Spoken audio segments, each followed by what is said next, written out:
Aujourd'hui, je vous propose une histoire vraie, celle de Sara Seager qui publie Seule dans l'univers.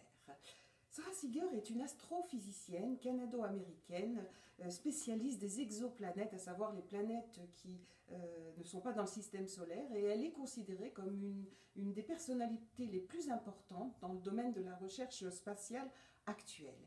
Et dans ce récit, elle entremêle le récit de sa vie de chercheuse et le récit de sa vie personnelle. Alors, du point de vue de la chercheuse, eh bien, on découvre son quotidien de femme qui a la tête dans les étoiles au quotidien de manière très concrète. C'est une exploratrice de l'univers au quotidien. On découvre aussi sa passion intime, plus poétique, sa quête d'une autre terre, dit-elle, à savoir une planète qui bénéficierait des mêmes conditions favorables à la vie que la nôtre. Donc elle est en quête de tout indice de vie extraterrestre, quelle qu'elle soit. Elle nous ouvre aussi les portes du milieu de la recherche, un milieu violent, impitoyable, où on se pique allègrement les travaux, qu'on publie et signe sous son propre nom. Ça lui est arrivé.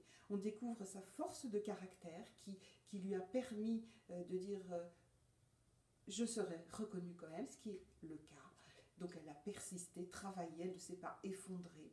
Et puis à tout cela s'ajoute le récit de vie de simples femmes, de simples terriennes, qui dès l'enfance a une fascination pour les étoiles, le ciel, l'univers, une facilité pour les maths, pour la physique, et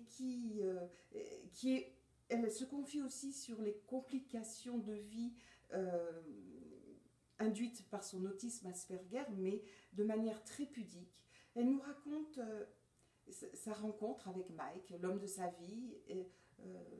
Ce sont deux aventuriers passionnés de Grand Nord et leurs deux enfants. Et puis le drame, elle devient veuve à 40 ans, Mike décède. Et ce livre est ancré dans cette épreuve, mais de manière étonnante, puisque ça l'amène à reconsidérer sa vie de manière globale. Elle ne raconte pas seulement cette épreuve et la résilience, mais elle reconsidère l'ensemble de sa vie. Et si l'histoire d'une résilience est toujours très intéressante, elle apporte toujours quelque chose, on a aussi ici une exemplarité. À cet endroit-là, cette femme ne traverse pas sa vie comme une somnambule. Elle la comprend dans son ensemble. Et c'est très beau, c'est très touchant. Ce livre est bien sûr très enseignant. Il est passionnant.